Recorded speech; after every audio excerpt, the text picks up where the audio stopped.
Hey everyone, it's Webby. Welcome back to another video. This week we're having a look at the Volkswagen T-Roc, the car that has eventually arrived in Australia after having been out in Europe for about 3 years. So we've had a bit of a wait, but I think it's worth it, and we're going to show you exactly what I mean by that in this quick video. So let's start on the outside of the car before we go inside. First of all, under the bonnet, we've got a 2-litre 4-cylinder turbocharged petrol engine, 140 kilowatt and 320 newton meters of torque, linked to a 7-speed dual clutch transmission. As a combination, works really well together, which I'll tell you a little bit about more when we go for a drive. But first impressions, really good. Coming to the front end styling, now this car, as you may have read, is actually based on the Golf, but obviously sits a little bit higher. And as you can see at the front, the styling is quite different to the to that generation of Golf, basically. There's actually some neat little features on this involving the styling, and in particular these lights here, which are actually your daytime running lamps. But when you indicate or put your hazard lights on, they switch from white to the amber for your indicators, which is actually quite a cool little trick. So that's something I quite like. In terms of the rest of the design, the car comes standard with the I-Line package, which is normally a factory option on, say, Golf, for example, which gives it different exterior styling at the front, sort of little side skirts and rear spoilers and that type of thing. So that's all standard on this, what they call entry-level T-Roc. Now coming to models, there's literally this, and there's what they call the T-Roc X Special Edition. So if you don't want something too leery, this is your model. But yeah, let's have a little bit more of a walk around the car.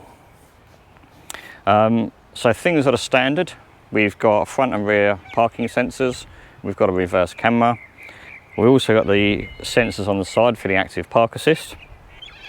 So just down here on the side bumper there. We've then got these sort of grey coloured 18-inch alloy wheels as well, which look really nice, and just give it sort of a bit of a sporty look. You've got your R-Line badging just around the side and the front wing as well, which is quite nice. You get the chrome window strip around the window and the chrome roof rails as well, particularly against a black car, looks really smart. One other thing, keyless entry, push button start is standard. So coming around to the back of the car, as I said a minute ago, we've got reverse sensors, we've got reverse camera, we've got these sort of rather dodgy looking fake exhausts, just more of a bit of a trim, but yeah, definitely not exhaust coming out the back of this car. Tailgate is manual on this model, and there's not a bad amount of space in here, considering obviously that rear window slopes quite a bit, as opposed to something like a Tiguan where the back window is a lot more upright, but still relatively good amount of space. Obviously your parcel shelf can come out, your rear seats can fold down, and there's actually a neat little trick which I'll show you when we get into the back of the car, about that middle section that folds. Underneath we've got a space saver spare wheel, and obviously your tools and bits and pieces under there, so nothing too exciting. A neat little trick the VW do on a lot of their cars is that the camera is actually built into the badge. So if you're going along and it's raining or the car's getting really dirty, the camera won't get dirty because it's hidden inside the badge, and the badge just flips up when you put the car in reverse, which is actually a cool little trick. Now before we jump inside, let me tell you about the safety features that come standard on the T-Roc. So you've got the obvious things like autonomous emergency braking, you've got lane keeping aid, you've got adaptive cruise control, so you've got all the standard stuff there, blind spot monitoring, and all this stuff is becoming standard on most cars nowadays. So when you're spending this sort of money, you kind of expect it. But there are a couple of packages you can add on to change the look and the features of your car. The first one is what they call a luxury pack. That'll give you the panoramic sunroof, leather interior and heated seats. And then the other package is the sound and style pack. That will upgrade your alloys to 19-inch alloy wheels. It will also give you a 300-watt Beats audio system, adaptive suspension and progressive steering as well. So they're the only two options you can actually add on this car. When you choose the luxury pack, it does also give you the option of having a lighter colour interior as well. So if you don't like black seats, if you choose a luxury pack, you can also have like a a sort of a beigey ivory sort of colour as well. So they're catering to everybody's needs there, which is good. So next, let's jump inside.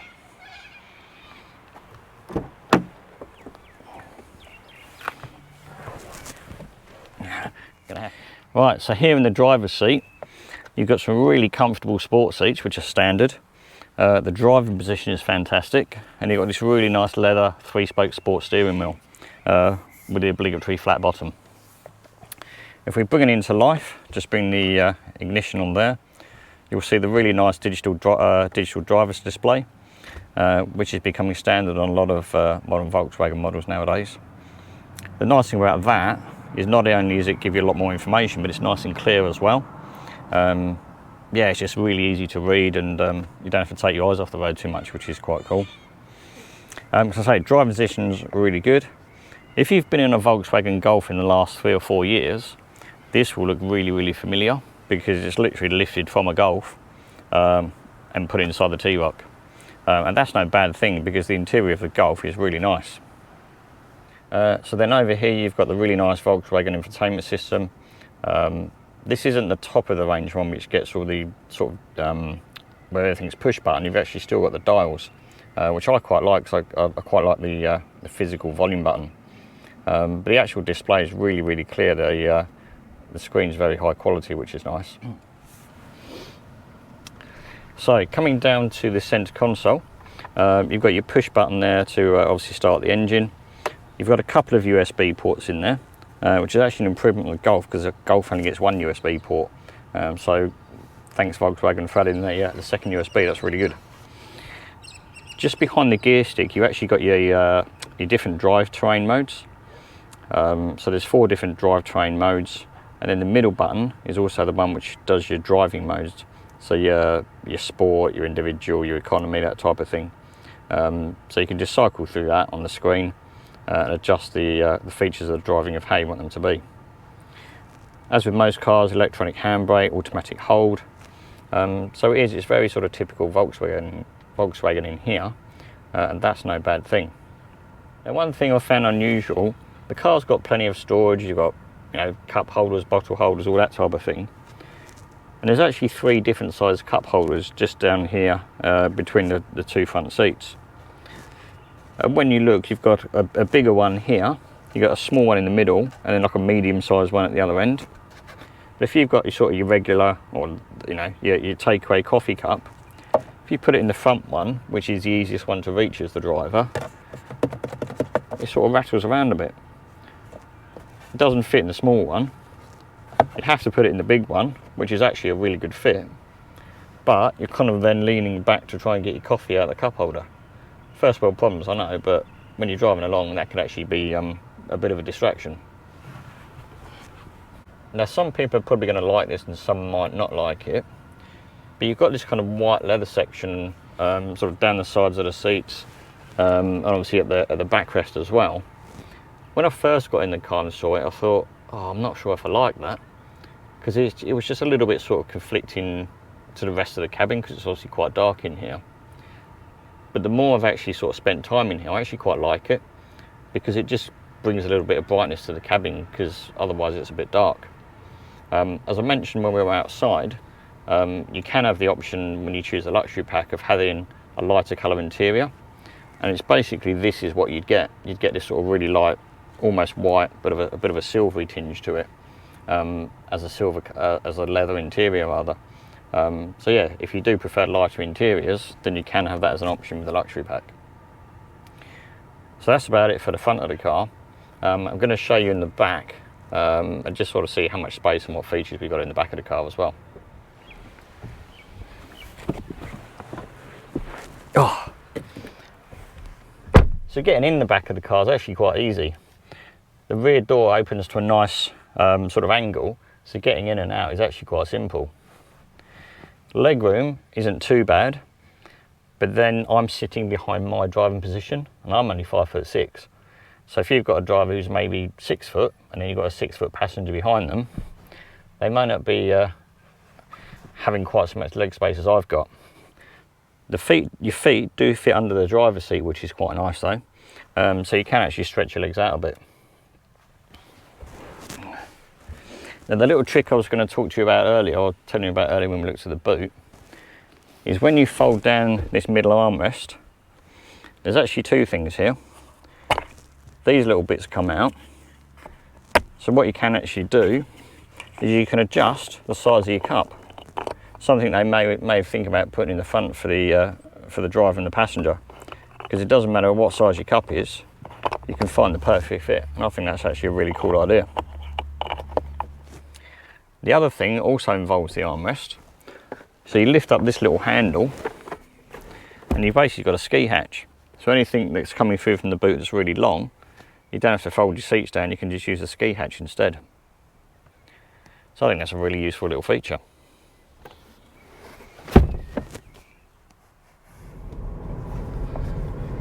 So driving the T-Cross, what's it like? Well, first impressions are really good. That engine and gearbox combination work really well together. There's plenty of power from the engine, it's got nice low down torque, and with the 7 speeds from the gearbox, the ratios of the gearbox all really work very well together. So it gives a nice sort of driving experience. Visibility is really good, so you've got nice sort of views, sort of front, side. The rear window is a little bit smaller, so it does restrict your vision a little bit, but it's not too bad overall. So the seats are really comfortable, so you've got this lovely driving position where the steering wheel is dead in front of you, there's no offset or anything. Yeah, it's just, do you know what, it probably sounds obvious, but it's really easy to drive. Yeah, it's one of those cars you can just jump in, drive, and you can enjoy sort of straight away. There's no kind of like getting used to it, if that makes sense. You've got a really good view forward because of your slightly higher driving position. So it's higher than you'd find in obviously something like a Golf. It doesn't feel quite as high as some of the other sort of SUVs on the market. Which is actually quite nice because it's kind of that nice middle ground. You don't feel like you're in a big sort of floaty SUV, it still feels fairly sporty. Particularly if you put the car in either the sport mode on the drive select modes, or you put it in individual and play around with the different settings. It definitely gives you like a sort of sporty feel. It's definitely got the a bit of a do everything sort of character to it, because it can be just an everyday sort of driver, taking kids to school, going to the shops, going to work, and that type of thing. But then it's also, because it's based on the Golf, it's got a really good chassis. So if you want to just go out and have a bit of a blast, find some country roads and have a bit of fun with it, you can do. So it almost does feel like it's not GTI fast, but it's quicker than the Golf having the 2-litre engine, because the Golf's only got the 1.5. So it definitely does feel like it's got a bit more poke. So you can have a bit of fun with it around some twisties. Yeah, and it doesn't wobble around corners, it feels really good. In Europe they do an R version of this, so it's got the Golf R engine. I'd love it if that came to Australia, but unfortunately I don't think we're going to get it, because this model is, in Europe it's 3 years old, so we're only just getting it in Australia. So it's probably unlikely that we're going to get the R version or hot version of some description. Maybe that will come, in the next sort of generation of T-Roc.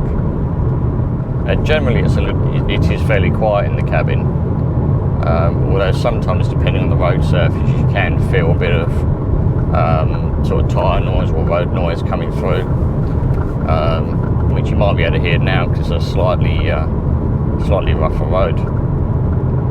In terms of price, these start at a little over 40,000 plus your on-road costs. But if you tick the boxes for both of the option packages, you're going to be looking at over 50,000 once you actually put it on the road, which does seem a fair bit of money for a small SUV like this. But then it is a little bit different. It's not like every other SUV on the road. So I think it definitely has some appeal in that respect. I was having a bit of a play with the configurator on the Volkswagen website, and once you put that Sound of Style pack on with those nice alloy wheels, it definitely changes the appearance of the car quite a lot. So yeah, I had a play, and yeah, I came up with quite a nice colour combination. There's a colour called Atlantic Blue, which is a nice dark blue. And when I chose the luxury pack, I chose that lighter interior, and it looks really, really classy. The dark blue with the lighter interior, the big wheels, chrome around the windows. It's a really classy looking car. So that's the review of the Volkswagen T-Roc. I'd love to know your thoughts. I think it's a really great little car, actually.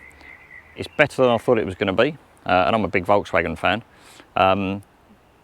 But yeah, I wasn't sure it was just going to be a Golf on stilts and kind of be a bit of a nothingy sort of car. But having driven it for the weekend, it's really impressed me. It is a bit of a do-everything car. But yeah, it's just a good car. It's hard to explain until you actually drive it yourself. So if you're interested in one, definitely go and have a drive, because I think you'll be really, really impressed.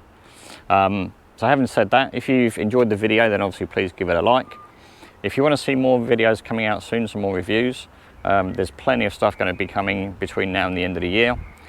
So hit the subscribe button. Don't forget to hit the notification bell as well. That way you'll get notified every time a new car review comes out. Thanks for joining me today. I hope you've enjoyed the video. I look forward to seeing you all in the next one.